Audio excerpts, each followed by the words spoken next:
up to 40% of your heating cost is just filtered out to the great outdoors. Air loss through your home's envelope can cost you big money.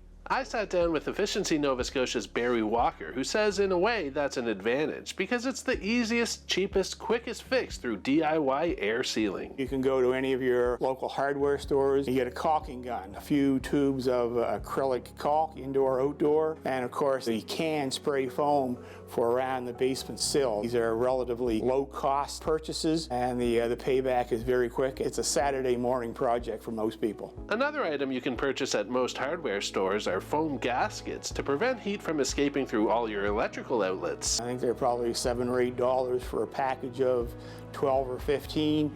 All you do is remove the cover to your outlet on outside walls, put that little foam gasket on, put the cover plate back, and you automatically reduce your draft and your air loss. You should also limit how long you leave your door open when coming in and out if it's below freezing. It's the same principle as keeping your fridge door closed. It saves electricity. You're going to get something out of your fridge, keep items that are used frequently close to the door, so when you want to get your milk or butter or whatever, you open the door, it's right there. You don't stand with your fridge door open. In Nova Scotia, you can have a home energy assessment performed to check on your home's overall efficiency and recommend where you could improve.